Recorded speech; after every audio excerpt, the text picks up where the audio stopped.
Selamat pagi, siang, sore, kawan pajak dimanapun Anda berada. Kembali lagi di Pajak Muntok Podcast, satu-satunya podcast pajak di Kabupaten Bangka Barat.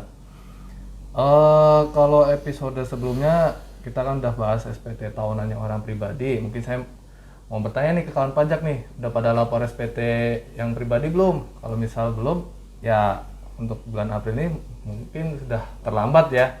Jadi ya mungkin siap-siap aja, misalnya nanti diterbitkan surat cinta nih dari Direktorat Jenderal Pajak. Jadi nggak perlu galau lagi nanti kalau misal udah dapat surat cinta, nanti bisa cek episode kita sebelumnya kalau dapat surat cinta tuh harus gimana. Nanti ada di video kita. Oke, di episode kali ini kita sudah kedatangan tamu ya. Mungkin kemarin sudah pernah bertemu nih dengan Kak Kusuma sama Kak Dedi. Jadi di kesempatan kali ini kita mau ngobrol-ngobrol lagi nih dengan mereka perihal SPT tahunan yang badan. Oke, mungkin biar memperjelas suara ya Kak ya. Jadi kita lepas masker karena kan kita sudah menjalankan protokol kesehatan, sudah vaksin booster juga, Sudah. insya Allah udah aman. Sudah aman. Mungkin sebelumnya kita cepat masker dulu aja. Gimana kabarnya Kak? Baik, Alhamdulillah baik ya. Puasa lancar ya?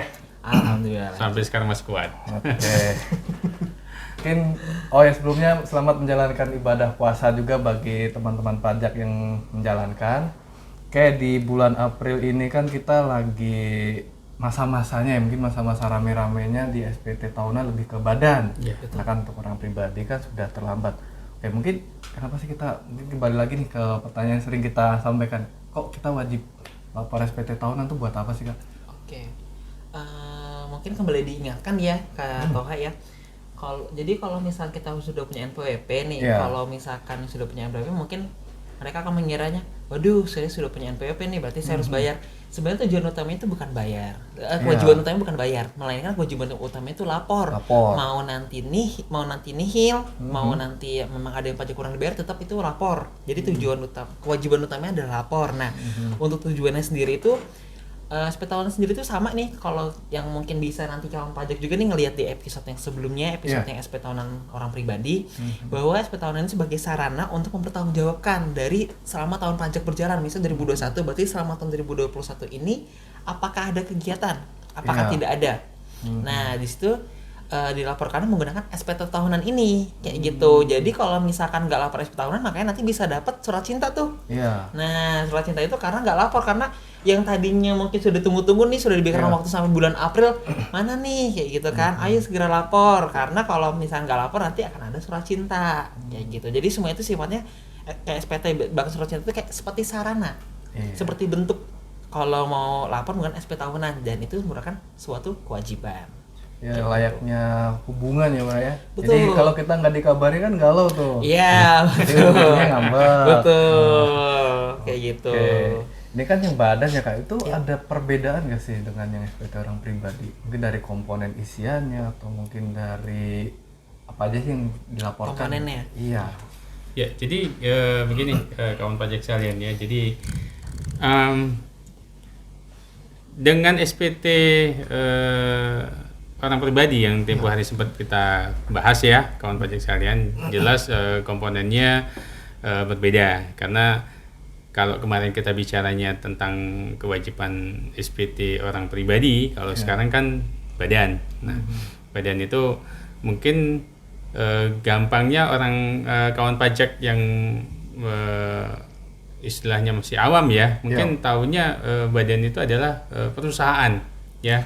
Kan bisa bentuknya PT, CV, yayasan, koperasi atau sejenisnya lah seperti itu ya. Jadi dari sisi komponen pelaporan SPT. Jadi kalau misalnya kemarin waktu SPT orang pribadi ya, kawan pajak kan diminta untuk melaporkan harta seperti itu ya, utang, daftar keluarga seperti itu. Nah, lain halnya dengan badan. Jadi kalau badan sebagai pengganti untuk pelaporan hartanya itu diperlukan adanya laporan keuangan.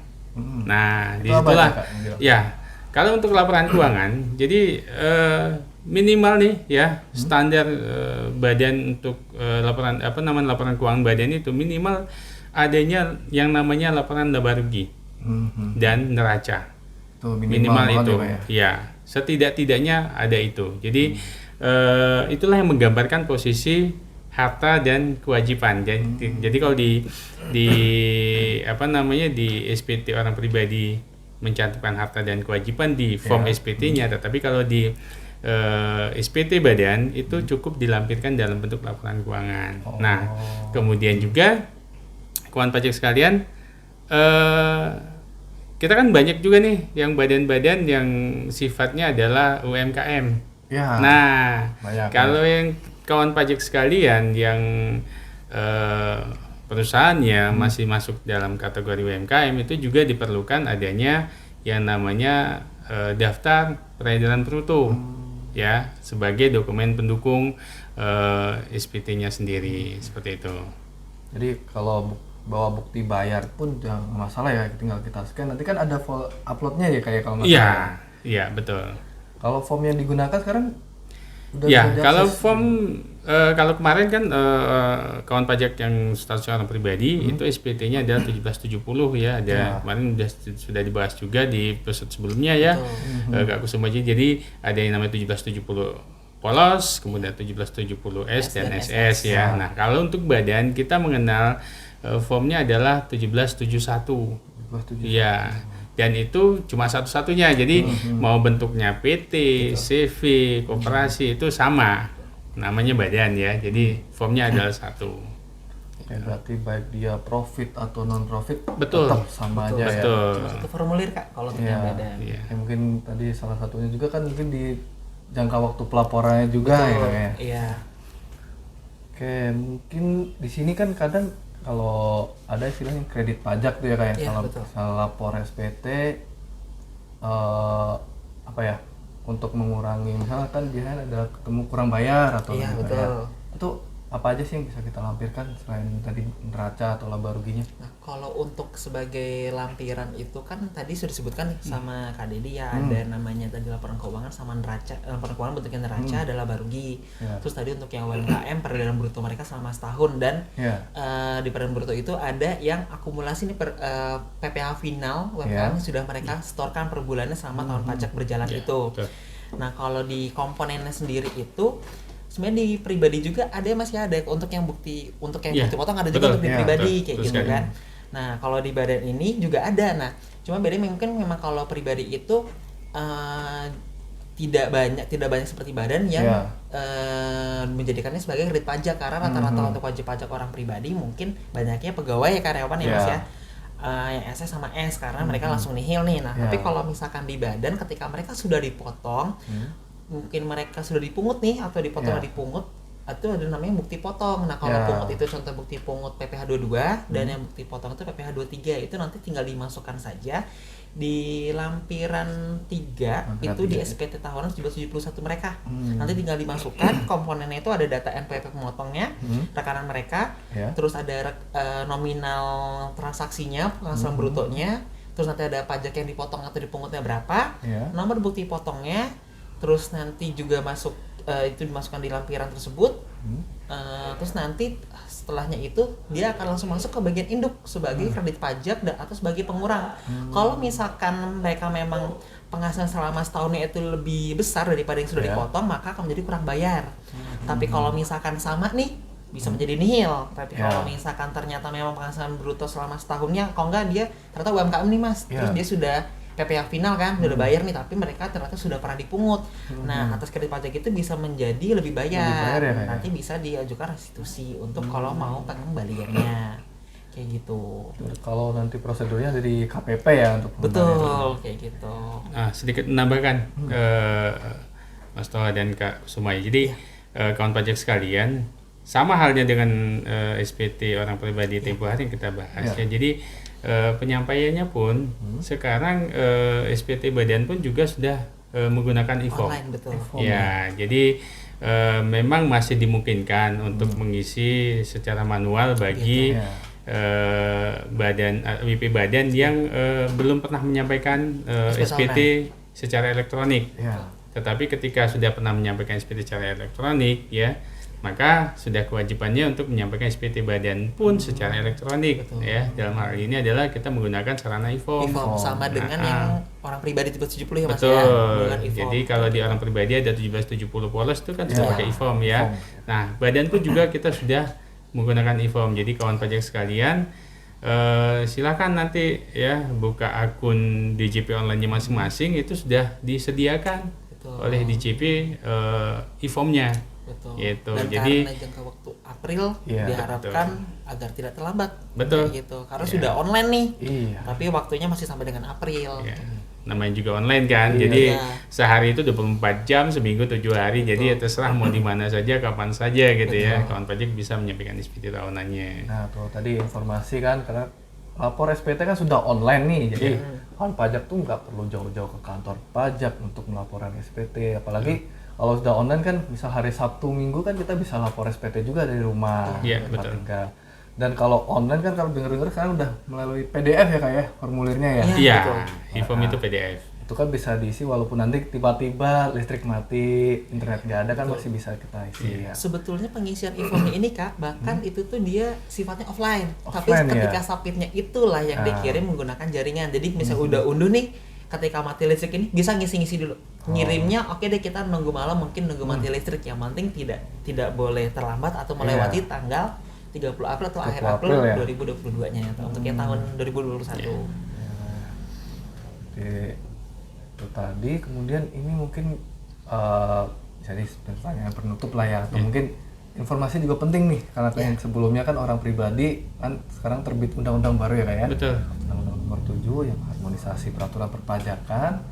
Sekarang kan untuk orang pribadi khusus karyawan kan kemarin sudah dibahas lebih ke lapisan penghasilannya, penghasilan kena pajak ya. Tarifnya Dalam ya. tarifnya, kemudian untuk yang orang pribadi UMKM yang batasan omset ya 500 juta. Iya. 500 juta. Kalau untuk yang badan itu ada nggak Kak? Ya dibahas di undang-undang yang baru ini. Untuk badan, kalau untuk di Undang-Undang PP ini, di Undang-Undang PP ini mereka men-state bahwa tarifnya itu sama dengan yang 2020 kemarin tahun 2020, sehingga dia dengan tarif 22% masih sama kayak gitu. Jadi kalau untuk perubahan apakah misalnya ada terkait mungkin PTKP atau apa itu tidak ada di state, tapi mereka untuk men-state bahwa tarifnya masih sama 22%.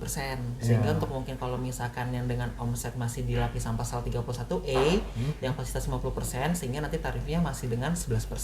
Kayak gitu sih kan. Ya. Jadi ini mungkin sedikit tambahan. Jadi mungkin kawan pajak di yang saat ini menonton podcast kita bingung juga nih ya. Iya. Bukannya kemarin sempat terdengar 20% Betul. nih. Iya, Nah, gitu ya. betul. Jadi waktu di awal-awal pandemi kan sempat ini ya keluar Diturunin lagi. ya, keluar Perpu nomor 1 tahun 2020 yang sudah diundangkan dengan Undang-Undang nomor 2 ya, Iya. tahun 2020. Jadi memang kemarin sempat diundangkan bahwa tarif pajak itu nanti per 2022 Iya. ya, per tahun pajak 2022 itu akan turun menjadi 20%. Nah, ini sudah direvisi tadi seperti kata Kak Suma ya di Undang-Undang HPP ya, Undang-Undang nomor 7 tahun 2021 ya. Jadi dengan pertimbangan ya untuk mengoptimalkan penerimaan negara gitu ya. Jadi kita kembalikan tarifnya menjadi 22% ya. Jadi sama dengan tarif yang sudah berlaku di tahun pajak 2020 gitu.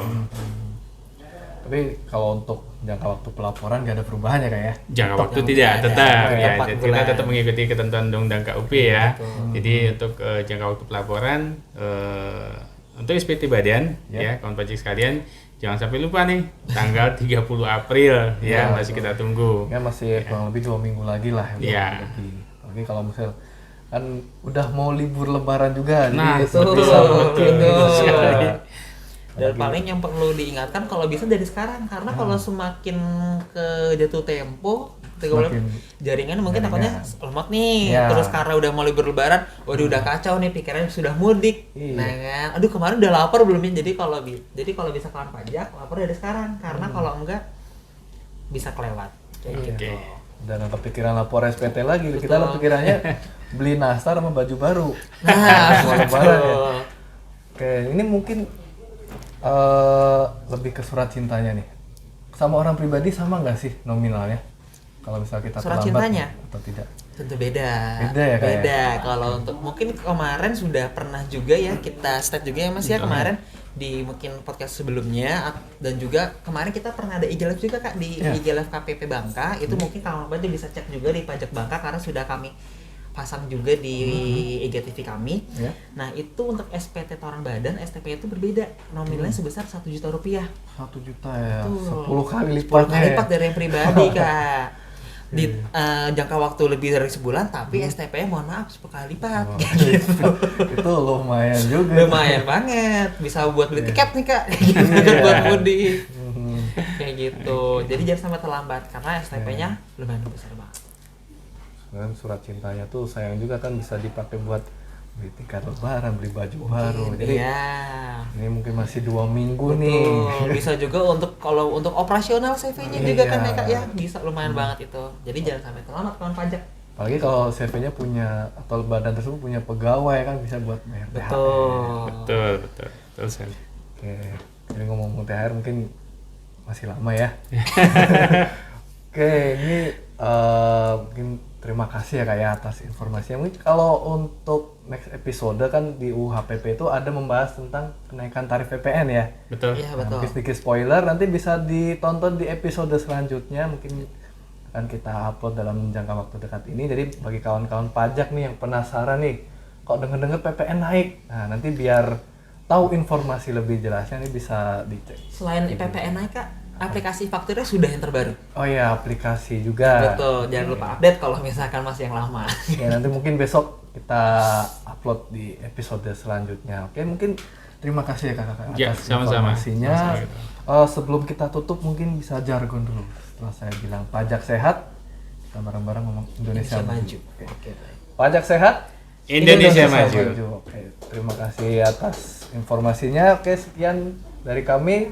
Assalamualaikum warahmatullahi wabarakatuh. Waalaikumsalam.